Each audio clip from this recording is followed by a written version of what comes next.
The Peloponnesian War was an ancient Greek war fought by Athens and its empire against the Peloponnesian League led by Sparta. Historians have traditionally divided the war into three phases.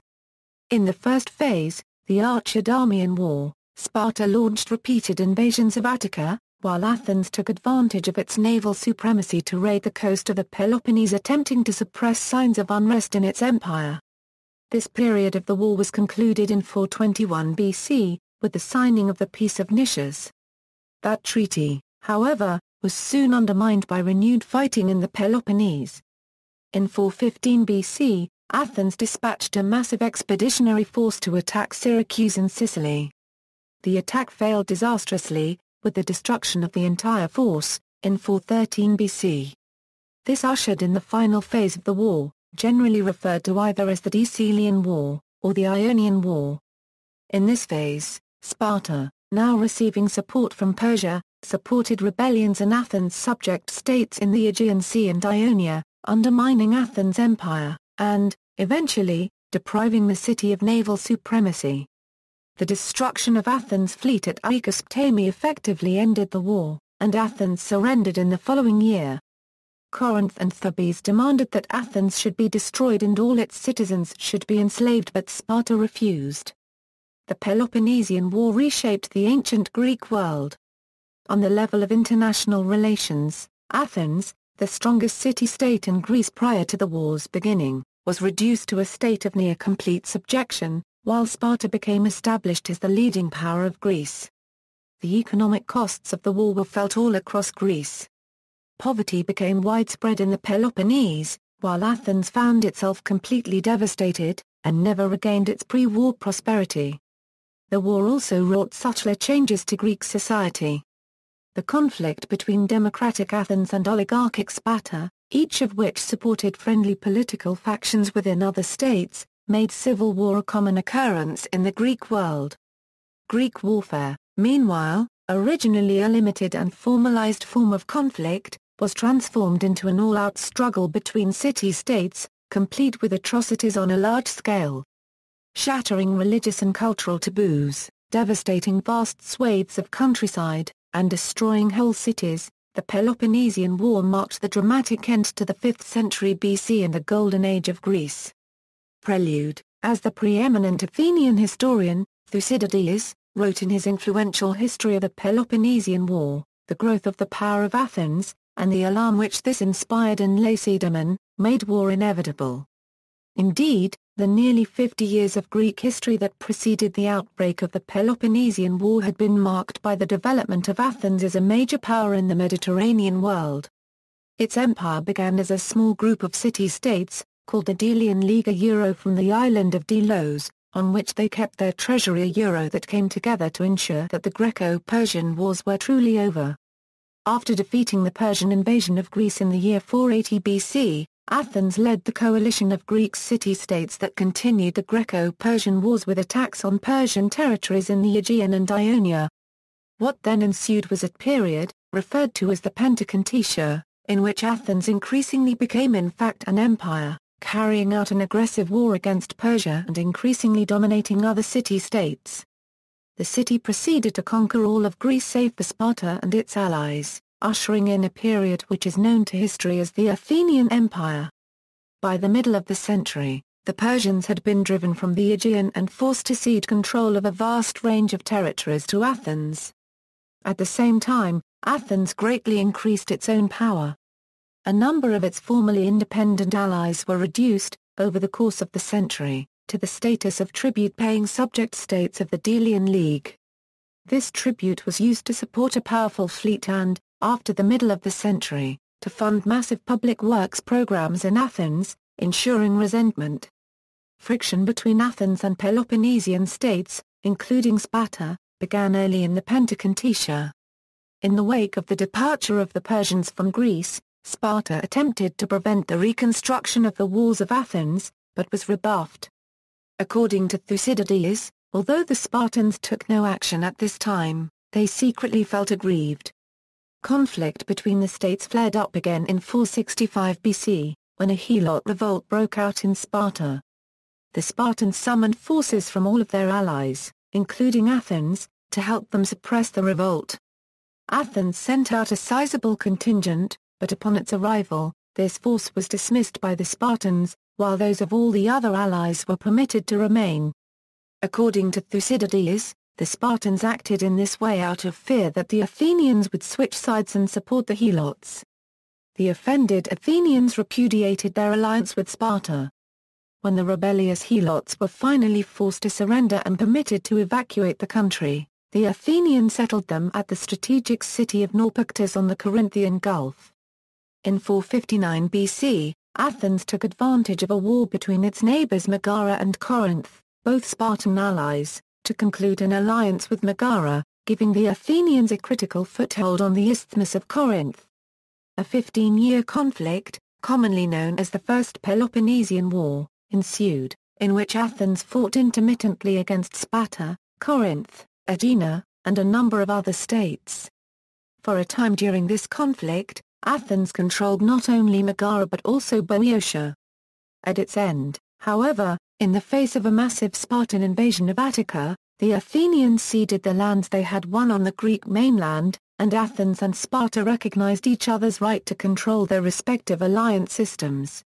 The war was officially ended by the 30 Years' Peace, signed in the winter of 446 BC. Breakdown of the peace. The 30 Years' Peace was first tested in 440 BC, when Athens' powerful ally Samos rebelled from its alliance with Athens. The rebels quickly secured the support of a Persian satrap, and Athens found itself facing the prospect of revolts throughout the empire. The Spartans, whose intervention would have been the trigger for a massive war to determine the fate of the empire, called a congress of their allies to discuss the possibility of war with Athens. Sparta's powerful ally of Corinth was notably opposed to intervention, and the congress voted against war with Athens. The Athenians crushed the revolt, and peace was maintained. The more immediate events that led to war involved Athens and Corinth. After suffering a defeat at the hands of their colony of Corcyra, a sea power that was not allied to either Sparta or Athens, Corinth began to build an allied naval force. Alarmed, Corcyra sought an alliance with Athens, which after debate and input from both Corcyra and Corinth, decided to swear to a defensive alliance with Corcyra.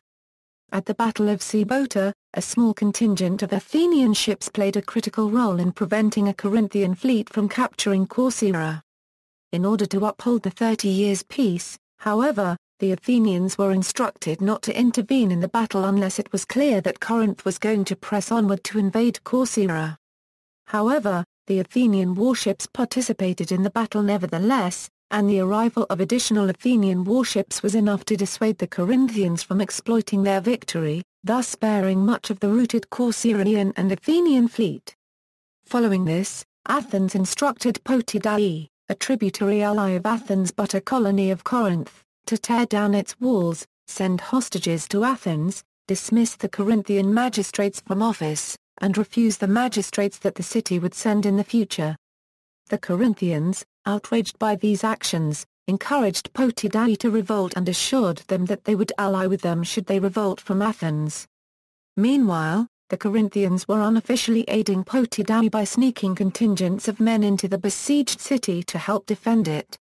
This was a direct violation of the 30 Years' Peace, which had stipulated that the Decelean League and the Peloponnesian League would respect each other's autonomy and internal affairs.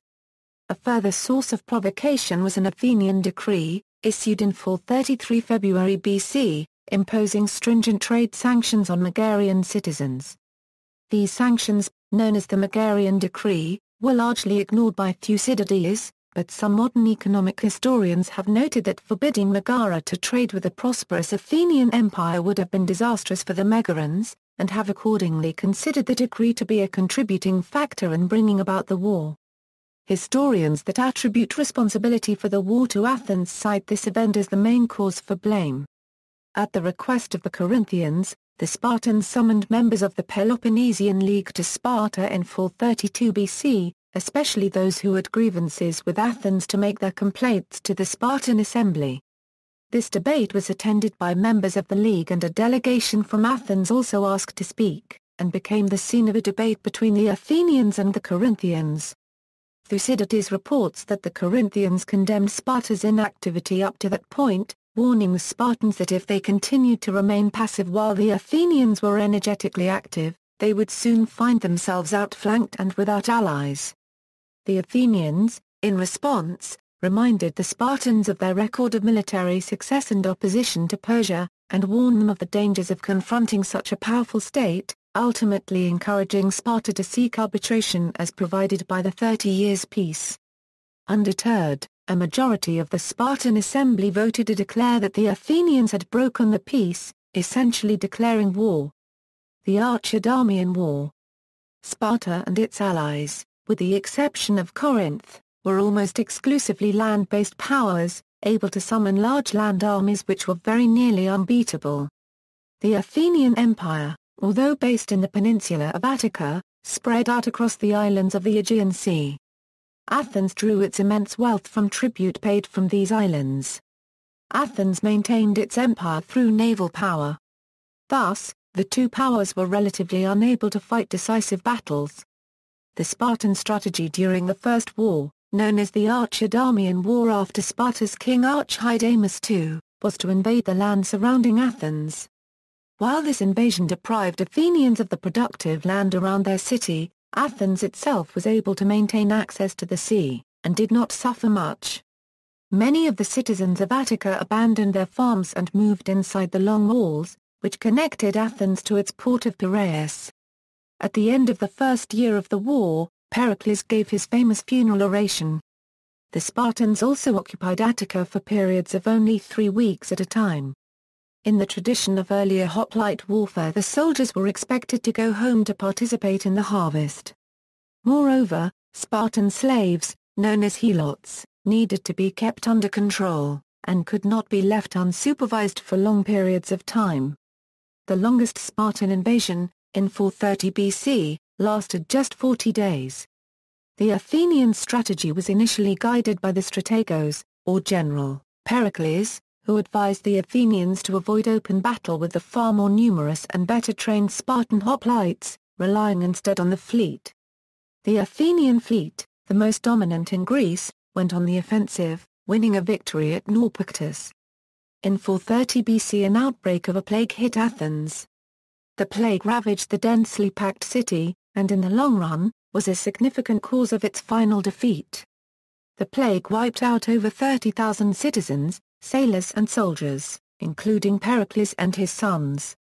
Roughly 1/3 to 2/3 of the Athenian population died. Athenian manpower was correspondingly drastically reduced, and even foreign mercenaries refused to hire themselves out to a city riddled with plague. The fear of plague was so widespread that the Spartan invasion of Attica was abandoned, their troops being unwilling to risk contact with the diseased enemy. After the death of Pericles, the Athenians turned somewhat against his conservative, defensive strategy into the more aggressive strategy of bringing the war to Sparta and its allies. Rising to particular importance in Athenian democracy at this time was Cleon, a leader of the hawkish elements of the Athenian democracy. Led militarily by a clever new general Demosthenes, the Athenians managed some successes as they continued their naval raids on the Peloponnese. Athens stretched their military activities into Boeotia and Aetolia, quelled the Mytilenean revolt and began fortifying posts around the Peloponnese. One of these posts was near Pylos on a tiny island called Sphacteria, where the course of the First War turned in Athens' favor. The post off Pylos struck Sparta where it was weakest, its dependence on the helots. Sparta was dependent on a class of slaves, known as helots, to tend the fields while its citizens trained to become soldiers. The helots made the Spartan system possible, but now the post off Pylos began attracting helot runaways. In addition, the fear of a general revolt of helots emboldened by the nearby Athenian presence drove the Spartans to action. Demosthenes, however, outmaneuvered the Spartans in the Battle of Pylos in 425 BC and trapped a group of Spartan soldiers on Sphacteria as he waited for them to surrender. Weeks later, though, Demosthenes proved unable to finish off the Spartans. After boasting that he could put an end to the affair in the assembly, the inexperienced Cleon won a great victory at the Battle of Sphacteria. The Athenians captured between 300 and 400 Spartan hoplites. The hostages gave the Athenians a bargaining chip. After these battles, the Spartan general Brasdas raised an army of allies and helots and marched the length of Greece to the Athenian colony of Amphipolis in Thrace, which controlled several nearby silver mines. Their product supplied much of the Athenian war fund. Thucydides was dispatched with a force which arrived too late to stop Brasdas capturing Amphipolis. Thucydides was exiled for this, and, as a result, had the conversations with both sides of the war which inspired him to record its history. Both Brasdas and Cleon were killed in Athenian efforts to retake Amphipolis. The Spartans and Athenians agreed to exchange the hostages for the towns captured by Brasdas, and signed a truce. Peace of Nicias. With the death of Cleon and Brasdas, zealous war hawks for both nations, the Peace of Nicias was able to last for some 6 years. However, it was a time of constant skirmishing in and around the Peloponnese. While the Spartans refrained from action themselves, some of their allies began to talk of revolt. They were supported in this by Argos, a powerful state within the Peloponnese that had remained independent of Lacedaemon. With the support of the Athenians, the Argives succeeded in forging a coalition of democratic states within the Peloponnese, including the powerful states of Mantinea and Elis. Early Spartan attempts to break up the coalition failed, and the leadership of the Spartan king Aegeus was called into question. Emboldened, the Argives and their allies, with the support of a small Athenian force under Alcibiades, moved to seize the city of Tegea, near Sparta. The Battle of Mantinea was the largest land battle fought within Greece during the Peloponnesian War. The Lacedaemonians, with their neighbours the Tegeans, faced the combined armies of Argos, Athens, Mantinea, and Arcadia. In the battle, the Allied coalition scored early successes, but failed to capitalize on them, which allowed the Spartan elite forces to defeat the forces opposite them. The result was a complete victory for the Spartans, which rescued their city from the brink of strategic defeat. The Democratic Alliance was broken up, and most of its members were reincorporated into the Peloponnesian League. With its victory at Mantinea, Sparta pulled itself back from the brink of utter defeat, and re-established its hegemony throughout the Peloponnese. Sicilian expedition.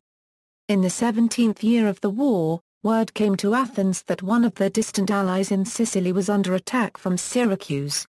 The people of Syracuse were ethnically Dorian, while the Athenians, and their ally in Sicilia, were Ionian. The Athenians felt obliged to assist their ally.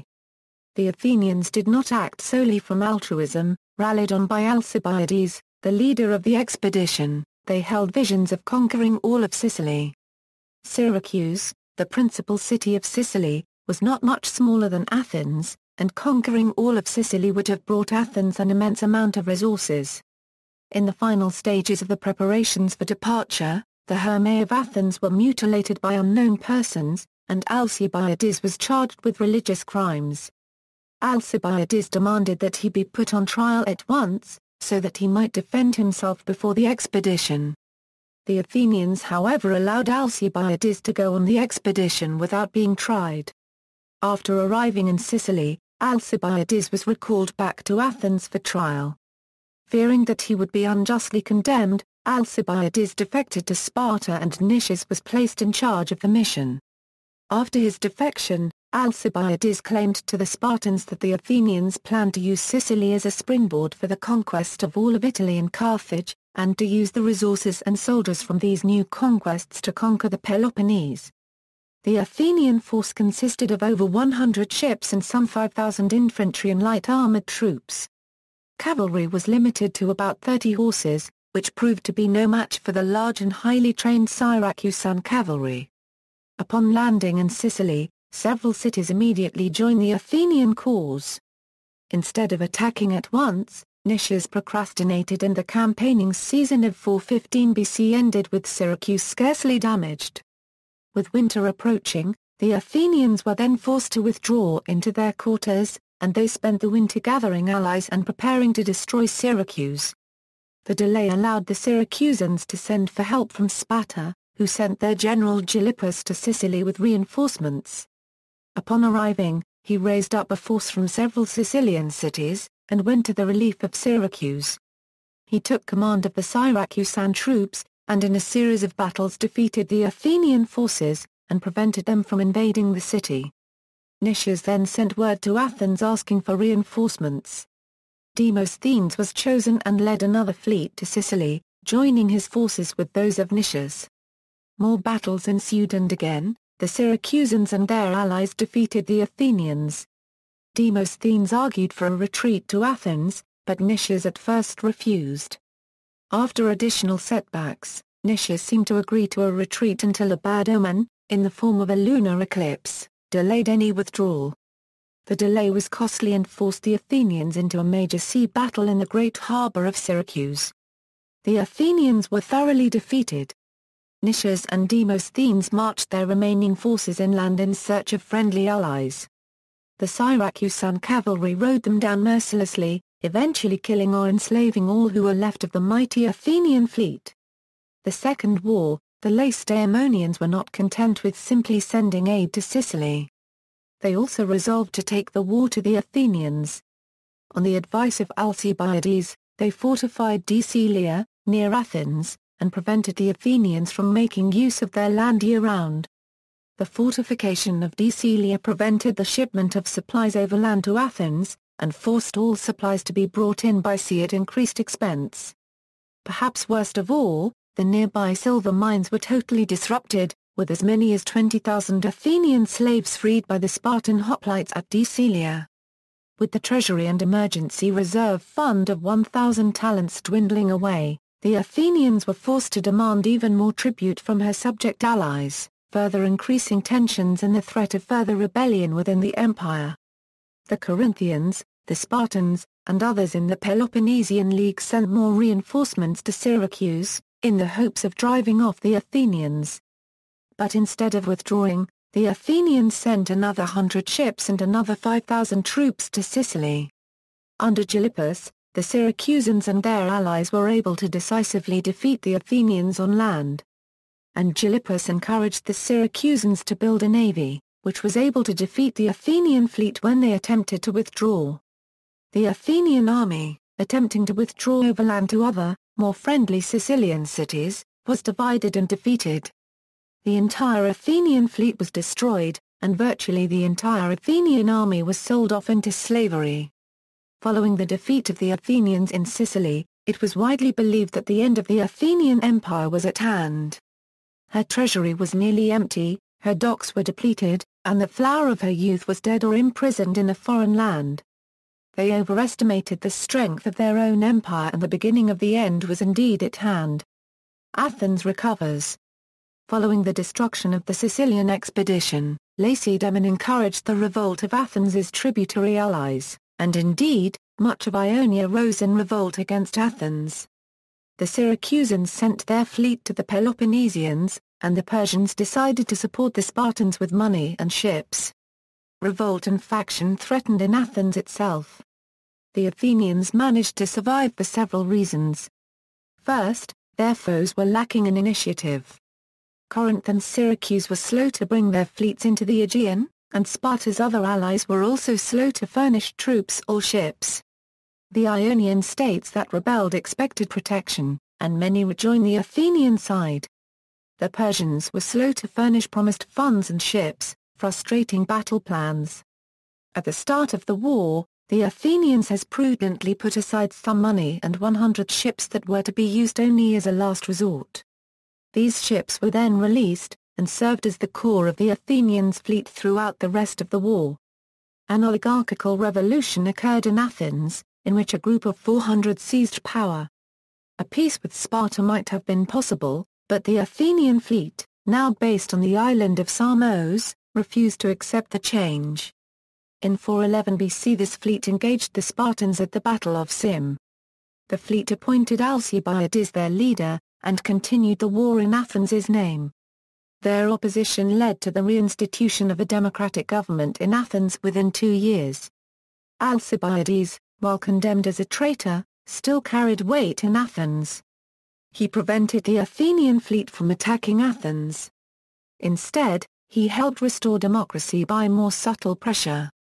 He also persuaded the Athenian fleet to attack the Spartans at the Battle of Syracuse in 410. In the battle, the Athenians obliterated the Spartan fleet, and succeeded in re-establishing the financial basis of the Athenian Empire. Between 410 and 406, Athens won a continuous string of victories, and eventually recovered large portions of its empire. All of this was due, in no small part, to Alcibiades. Lysander triumphs, Athens surrenders. Faction triumphed in Athens following a minor Spartan victory by their skillful general Lysander at the naval battle of Notium in 406 BC. Alcibiades was not re-elected general by the Athenians and he exiled himself from the city. He would never again lead Athenians in battle. Athens was then victorious at the naval battle of Aegean Sea. The Spartan fleet under Callicrates lost 70 ships and the Athenians lost 25 ships. But, due to bad weather, the Athenians were unable to rescue their stranded crews or to finish off the Spartan fleet. Despite their victory, these failures caused outrage in Athens and led to a controversial trial. The trial resulted in the execution of 6 of Athens' unregistered trademark S top naval commanders. Athens' unregistered trademark S naval supremacy would now be challenged without several of its most able military leaders and a demoralized navy. Unlike some of his predecessors, the new Spartan general, Lysander, was not a member of the Spartan royal families and was also formidable in naval strategy. He was an artful diplomat, who had even cultivated good personal relationships with the Persian prince Cyrus, the son of Darius II. Seizing its opportunity, the Spartan fleet sailed at once to the Hellespont, the source of Athens' grain. Threatened with starvation, the Athenian fleet had no choice but to follow. Through cunning strategy, Lysander totally defeated the Athenian fleet, in 405 BC, at the Battle of Aegospotami, destroying 168 ships and capturing some 3,000 or 4,000 Athenian sailors. Only 12 Athenian ships escaped, and several of these sailed to Cyprus, carrying the strategos Conon, who was anxious not to face the judgment of the assembly. Facing starvation and disease from the prolonged siege, Athens surrendered in 404 BC, and its allies soon surrendered as well. The Democrats at Samos, loyal to the bitter last, held on slightly longer, and were allowed to flee with their lives. The surrender stripped Athens of its walls, its fleet, and all of its overseas possessions. Corinth and Thebes demanded that Athens should be destroyed and all its citizens should be enslaved. However, the Spartans announced their refusal to destroy a city that had done a good service at a time of greatest danger to Greece, and took Athens into their own system. Athens was to have the same friends and enemies as Sparta. By doing so, the victorious Spartans proved to be the most clement state that fought Athens, and at the same time they turned out to be its savior, as neither Corinth nor Thebes at the time could challenge their decision. Aftermath: for a short period of time, Athens was ruled by the 30 tyrants and democracy was suspended. This was a reactionary regime set up by Sparta. The oligarchs were overthrown and a democracy was restored by Thrasybulus in 403 BC. Although the power of Athens was broken, it made something of a recovery as a result of the Corinthian War and continued to play an active role in Greek politics. Sparta was later humbled by Thebes at the Battle of Leuctra in 371 BC, but the rivalry of Athens and Sparta was brought to an end a few decades later when Philip II of Macedon conquered all of Greece except Sparta. Notes. References and further reading: classical authors, Diodorus Siculus, Plutarch, Thucydides, History of the Peloponnesian War, Xenophon, Hellenica, Aristophanes, Lysistrata, Herodotus. History sets the table of events before Peloponnesian War that deals with Greco-Persian wars and the formation of the classical Greece. Modern authors, Bagnall, Nigel. The Peloponnesian War, Athens, Sparta, and the Struggle for Greece. New York, Thomas Dunn Books, 2006. Corquell, George. Thucydides and the Peloponnesian War. London, Routledge, 1997. Hanson, Victor Davis. A War Like No Other, How the Athenians and Spartans Fought the Peloponnesian War. New York, Random House, 2005. New York, Random House, 2006. Hefner, Herbert. Der Oligarchische Umsturz des Jahres 411 v. Chr. und die Herrschaft der Jahrhundert in Athen, Quellenkritisch und historisch und Erscheinungen. Frankfurt am Main, Peter Lang, 2001. Hutchinson, Godfrey. Attrition, Aspects of Command in the Peloponnesian War. Stroud, Gloucestershire, UK, Tempest Publishing, 2006. Kagan, Donald, The Outbreak of the Peloponnesian War. Ithaca, New York, Cornell University Press, 1969. 1989. The Archidamian War. Ithaca, New York, Cornell University Press, 1974. 1990. The Peace of Nicias and the Sicilian Expedition. Ithaca, New York, Cornell University Press, 1981. 1991. The Fall of the Athenian Empire. Ithaca, New York, Cornell University Press, 1987. 1991. The Peloponnesian War. New York, Viking, 2003. New York, Penguin, 2004. A one-volume version of his earlier tetralogy. Collett, Lisa. Money and the Corrosion of Power in Thucydides, The Sicilian Expedition and Its Aftermath. Berkeley, University of California Press, 2001. Krentz, Peter. The 30 at Athens. Ithaca, New York, Cornell University Press, 1982. The Landmark Thucydides, A Comprehensive Guide to the Peloponnesian War, edited by Robert B. Strasseler. New York, The Free Press, 1996. 1998. External links, LibriVox, The History of the Peloponnesian War, Richard Crawley, The History of the Peloponnesian War, Peloponnesian War on Lycurgus.org,